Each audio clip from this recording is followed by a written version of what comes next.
Hello, everyone, and welcome back to another episode of a very interesting podcast. Again, I don't want to call this the TechTrends podcast because, we do a lot of different podcasts here in-house. But for this particular episode, it's going to be a very interesting one because we want to talk about our experience using Samsung devices. Of course, we know both of us being in this space, the tech media space, the lifestyle media space, and of course, there are a lot of times we get in touch with a lot of tech products. But in this case, we just want to talk about Samsung as a brand, Samsung products. So welcome to the episode. My name is Nick Kanali from TechTrends. And I'm Naomi Wanjiru from femhub.com and Shiko MSA on X. Okay. I'm Peter Nalika. I write for Techfolio. Right. Welcome to the podcast, Peter. Welcome, Naomi. Again, tumesema watu wengine ni mara ya kwanza kwa podcast. We should make them appear on podcast more. Sindio? Poka wazoe. Sindio? Yeah, but welcome to the pod, guys. And of course, we look forward to discussing, our experience using Samsung products. So first things first, which was your first Samsung phone to actually own, Naomi? I can't name it. It was a very, very long time ago. Yeah. Let's call it that. But that was my first phone ever. A tiny flip. That was very cute. Damn, that was kitambo. That was a long time ago. I'll get you a picture. Okay. Peter, Samsung? I think my most the device that I've interacted before, it's actually a recent one, 36. Mm-hmm. I've been an iOS person for quite a while. Mm-hmm. But I decided this year I'm going to sort of cheat and try the different devices and a different ecosystem. After attending a lot of events, especially on the flagship events, what Samsung have been launching before, I decided I think I need to shift, and I have had a good experience, especially with the way they connect the whole environment or system, the Internet of Things, and connecting the ecosystem. Yeah, you have the same brand and you have one platform, and you get to interact both from a business perspective, from a communication perspective, and also from a fitness perspective. Very important. Not to brag, but for me, actually, I think there's more Samsung devices I've used always their flagships. I've used the Notes, I've used the S.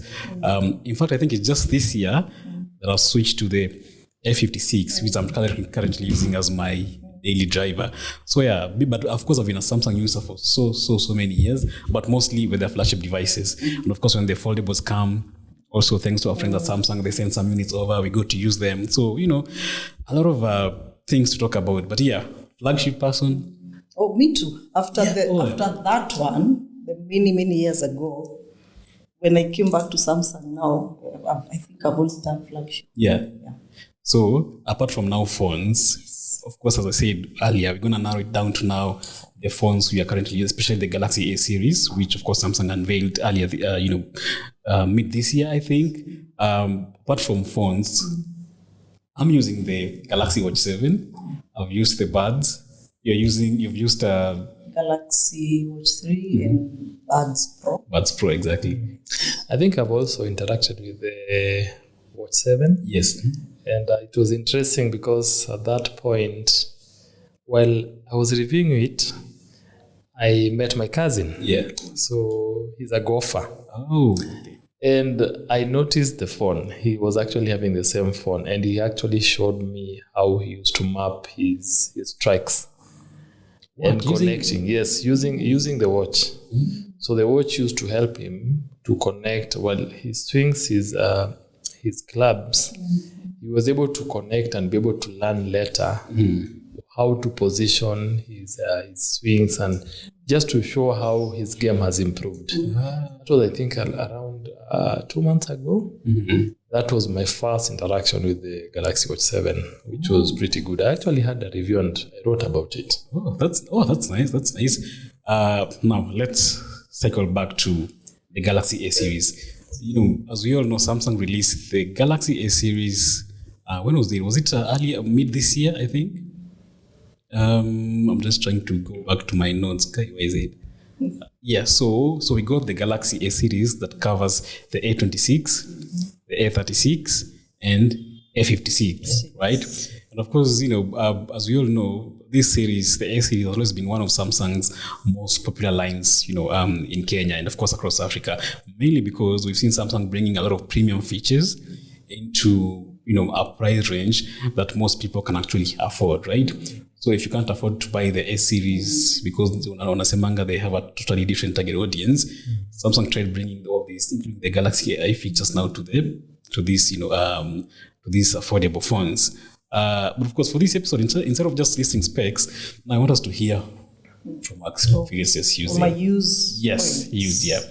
You have the Galaxy A56. Yes. I know, Peter, you used the Galaxy A36. A36, yeah. Right? Yeah. So the moment Samsung sent over that review unit, Peter, what was your first impression of that phone? My first impression with the A36 was an ultimate look. Yes. And I understand, I think it's like they do a lot of focus groups. I don't know if it's through us, the reviewers or what, but they focus first on the looks. Yeah. Which was quite impressive, So the A36 to me, it has a good look. It fits in with the lifestyle, not okay from a personal point of view now, and also from sort of a Kenyan point of view, because you understand Kenyans will like looking good, and also looking at so it's cute and rugged at the same time. And the resilience because of also of the IP97 IP rating, the rating, which was quite a thing. You don't have to worry about water and stuff. So to me, that was my first impression to it. And the camera is not all that, but you could see it's closer to the flagship device. You're not missing a lot. So at this point, I think I enjoy it, and I don't know. Let's see how it goes, because I still have it, and we're still running tests with my team, and I think it's good. It landed on our table, I think, 3 weeks ago, and so far so good. Yeah, I think the good thing with these A series phones, actually, when you look at both the A series, A36 and A56, which I'm using. I remember when we hosted Ryan here from Samsung to talk about the phones, they actually had all the 3 phones together and they almost look alike. In terms of design, they look alike. There are people, you walk around with this phone, they'll ask you, is that an iPhone? Actually, all those, because the design language is really very, very interesting. Naomi, you have the A56, similar to what I have. Yes. Have you used any other actually, apart from the A56? In the A series? Yes. No. So the A56. What did you like about it? The A56, one, it's cute. Yes. One of mine came in a custom. That's yes. Yeah. It fit right into my aesthetic. That's good. But also, what stood out, a lot of things have stood out, but for practicality and daily use, the camera. Because in terms of travel, I travel a lot and take a lot of content. I'm almost tempted to compare output with what I did for S23 Ultra. Very clear. It's how do I put it? If I looked at, it's just that I know this was Ultra 20. These photos in Lamu, and this is A56. I took these photos in Thika. But if I put those photos side by side, it's very high quality. Yeah, and I'm using the F56 myself here. Actually, I switched from my main phone to the F56 as my main driver, and I've used it for almost 3 months now. Actually, 2 things really stand out for me. First, of course, has to be the design of this phone, and being a very Samsung always makes very good displays for their. In fact, Samsung actually sells their displays to a lot of these smartphone companies, right? So the display stands out for me. The cameras really stand out. I've seen you sharing a lot of nice photos, and they've gone viral from the Galaxy 56. There was one water. Yeah. So that one thing, something else I like about the phone is the fact that we are getting for a long time. Actually, people used to complain how Samsung phones have a very bad battery. Right, so but we're getting a 5,000 milliamperes on this phone, the Galaxy 56, and it's really, it takes me actually a full day and maybe a half actually before I charge. Then of course some AI features that Samsung has brought on this phone. Usually kwa tumezoea kuziona kwa the S series, kuziona kwa the foldables. Now we are getting some of those AI features like, circle to search and all the other features on this phone. So those are some of the things that really stand out for me. There's also one about noise cancellation. Yes. Yeah. Normally, it doesn't. In the different devices, it didn't used to come as an AI feature. Yeah. But also, from my experience with the A36, I found that intriguing. And also, I would say consider buying it if you want to experience AI. Yeah. In your device. And also another issue was about the battery, which I would just like to echo. To me, it has shown that it's dependable. You see, it's a device that you don't have to charge it every other hour. Yeah. And you would buy it if you want something. You move around a lot, and you don't have access to a charger all the time, and you don't want the bulkiness of a power bank. But I would say I would pass it if I want to actually do and shoot good photos. Yeah. I would look for maybe something in the S series or something better. Yeah, of course, if you have to, some of us actually go to the stick with the S series or even the foldables. Just the foldables will look very bulky at times, but they're very, very good phones. So buy them if you are Sonko. You've seen Sonko with several of them. He's always looking to buy all those foldables, But I think even for the, I'm glad you mentioned that, because even for the camera, actually the A56, trust me, we've shot a lot of our podcasts in-house using this phone, and the quality is just good, actually. Like, it really works. It works. I've seen you shoot those photos and videos. Started, since my third-ish episode onwards. Yeah. Now we are shooting podcasts only on the Galaxy 56. 56. Yes, the last podcast we had with Ryan from Samsung, actually we're using this phone as a wide angle, and the shot was very, very good. So actually it works, but again, they're just people just prefer flagships, right? Especially if you're a flagship user, when you buy simu 30, because this phone is around 50, 58, 55K, depending on the variant you're buying. But so much value for money here. Now, for the ones you used, which would you say is your top feature? Camera. No debate. Simply because I travel a lot, and travel is equal to photography, video, and especially because I have very good memories of S23 Ultra in specific. Yes. Because I went to a very beautiful destination. To Diani. I remember seeing those photos. Diani and Lamu. Yeah. And actually, Samsung were kind enough to send a device for that content. So that still holds very dear to me. But even all the other devices have been good with camera. Oh, interesting. Camera. It's very interesting at times. A lot of girls always love cameras. Of course. They like looking good. It's not that we belittle the other features. Yeah. It's just at top of mind. Like, do you see what do you like? I know. I'll go to the camera. I know. Yeah, but I'll still study the other technicalities. Yeah. I would still want to know, of course, about storage. Yeah. But you see now with Samsung, you really don't have to worry. Like storage, you just know it's good. Yeah, exactly. Yeah. How many times has your sister even told you, "Antaka simu, but make sure iko na camera mzuri." Exactly. That's always Yes. And then it really lights up your socials. It lights up your socials and your work. You see now, for my line of work as all of us as content creators, if we are doing even video work for a client, let's say I'm at an event, and you need short cameras, short videos. Yeah. You'll get very clear videos for that client. So that also ups the quality of your work. Okay. Even at night. Yeah, even at I've night, done very good videos at night. As with this phone, actually, when it just came, very good videos for a client at night in a studio. Oh, yeah. Nice. Peter, which was your favorite feature for the A36? I must say the battery, because first of all, I hate charging devices. Yeah.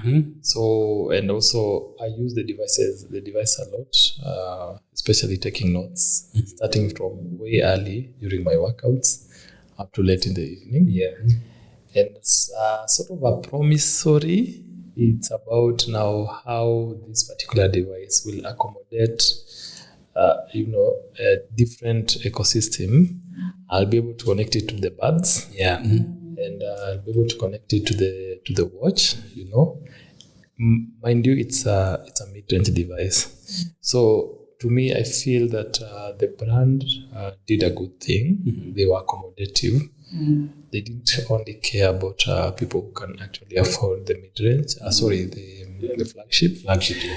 But also they brought these features they opened up the device, the mid-range, the A36, to those who are not able to reach the flagship price point. To me, that was a plus. And also, one feature which is sort of silent is a solid software ecosystem. So it means that you don't have to worry about your device hanging. And when you look at, and I'm not trying to categorize, but hypothetically, mid-rangers, trust me, they are heavy users. Yeah. They are heavy users. So you don't want a device where all of a sudden it will crash or it will slow down because of how robust the software that is running this device works and accommodates different applications and stuff. So I think that's what I liked about the device, and I'm comfortable.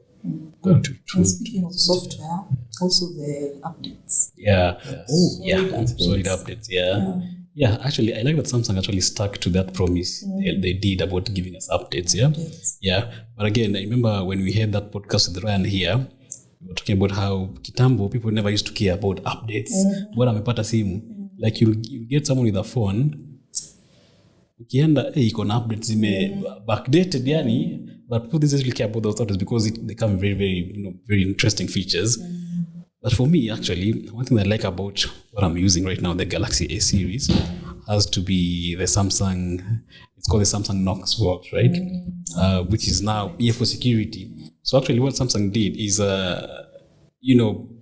Samsung expanded this feature. Usually, it used to be available on the flagships. Yeah, but I think in 2024, Samsung started expanding this feature to the Galaxy A series phones. Okay. So here looking at almost, some very enhanced, hardware level protection. So you can store your pins, you can store your passwords. So if you have people like us who work with a lot of platforms, you have so many websites you manage, social media pages, so pins, passwords, biometrics, so it basically just creates an environment for you to store your data. So that's one thing I really like about what I'm getting on this particular phone. So I said biometrics data, pins and passwords, Samsung Pass logins, Samsung Pay. Okay, it's not available here, but yeah, secure folder files, encryption, all these features. Yes, what am I forgetting? So do you think this one's actually giving you value for money? Yeah, because as we know, Kenya is always a market of pricing. People buy phones based on pricing.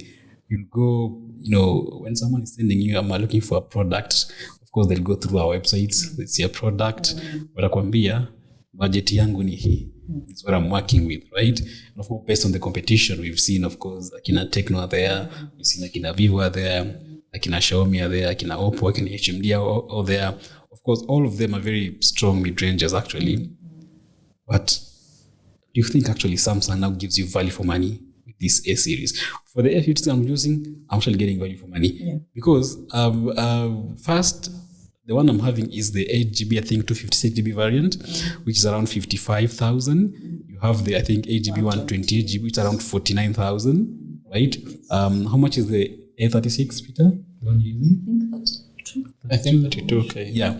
So based on those features, do you think you're getting value for money? I do. Oh, sorry. Oh, yes. I would love to go first. Yeah. Sorry. No, it's okay.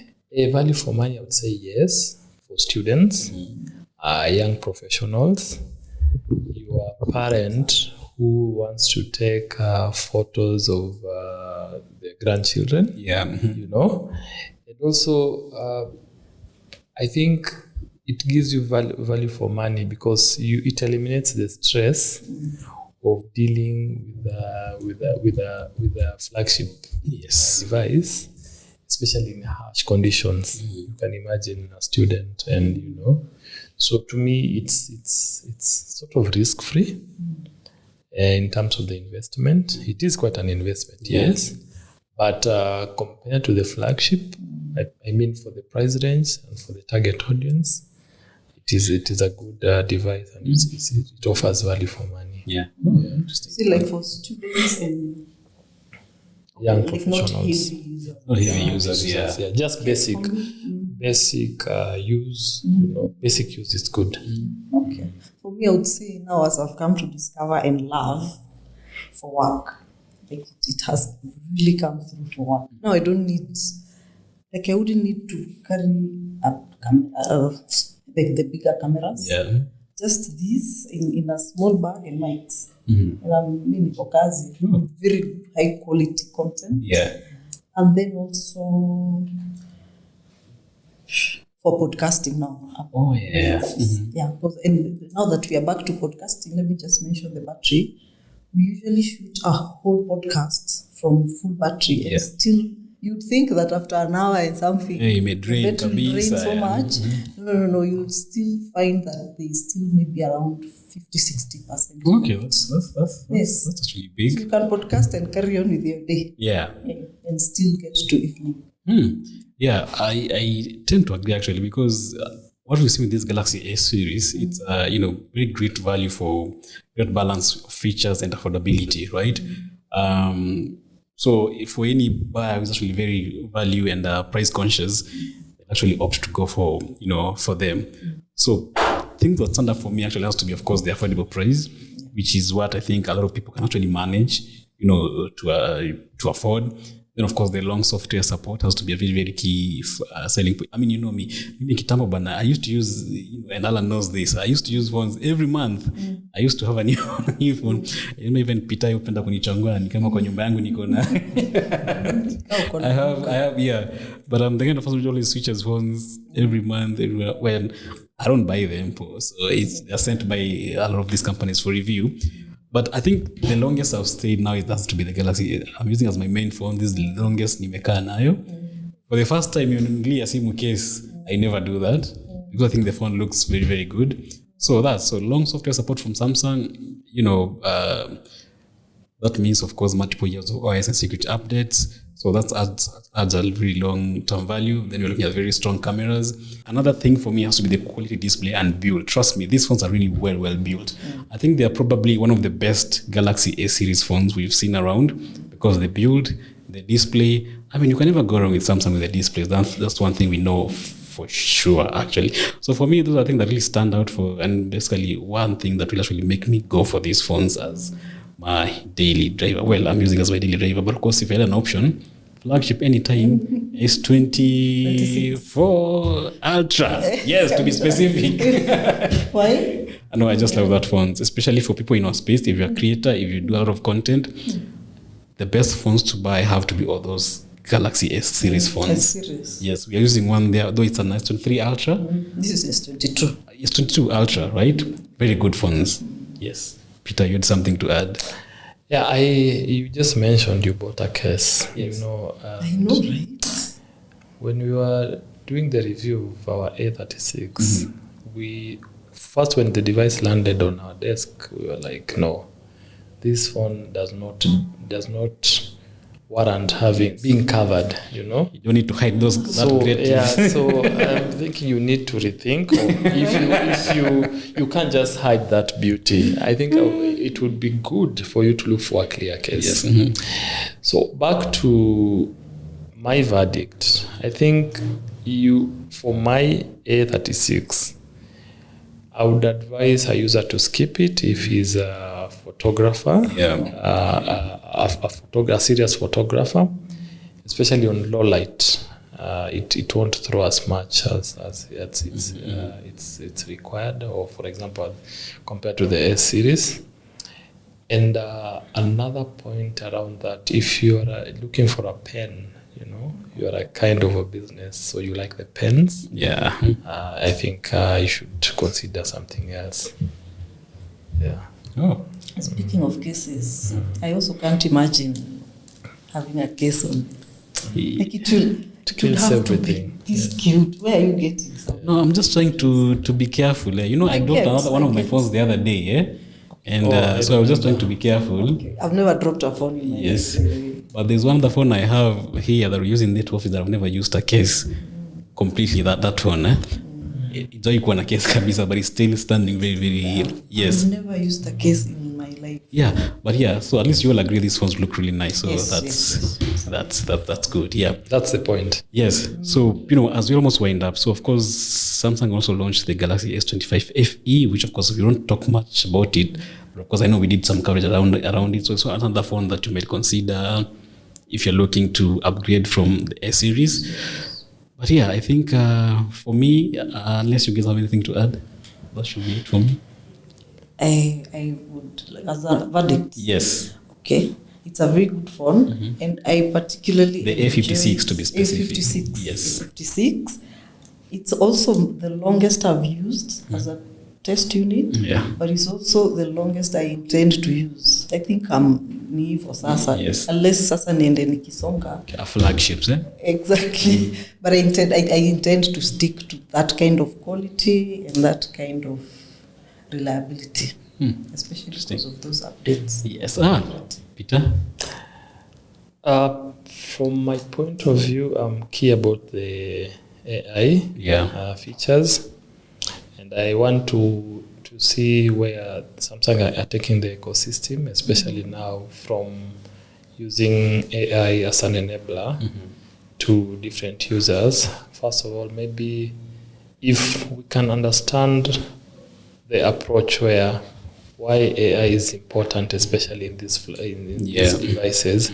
What was the user pain point, you know? So if we can get the pain point, I think it would be good. And as you all know, we've been invited this evening for a launch of an AI TV, you know?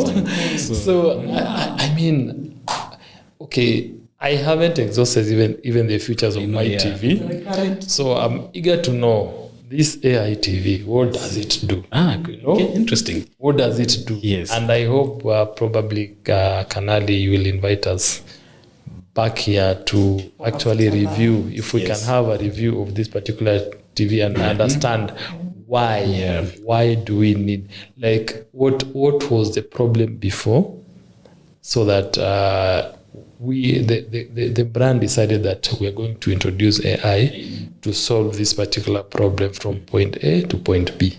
I think that would be a good narrative. I know I will invite you guys. I will invite you to a TechTrends AI forum on 2nd October, which I'm hoping Samsung will actually also be one of our partners. They might totally now come and showcase now these things we're talking about here. You know, case studies, as we always say, right? How is it working? How is it in play and all those things? But of course, so we are shooting this podcast just a few hours before we go to the Samsung AI TV launch event at Glee. So yeah, so we hope to basically see each other there. But I think that's it for this episode of our joint podcast. My name is Nick Anali from TechTrends. Naomi Wanjiru from FemHub. I am Peter Nalika. I write for TechFolio. Great. And of course, if you've been out there considering an upgrade, remember, of course, these S-series phones from the A56, A36, and A26, they have something for everyone, right? So, of course, the A26 for those on a budget, the A36 as the perfect middle ground, and of course, the A56, which I'm using, and Naomi as well. If you want, a near flagship features without a heavy price tag on it. So, I think that's it for this episode. Thank you so much for watching. We'll see you in the next one.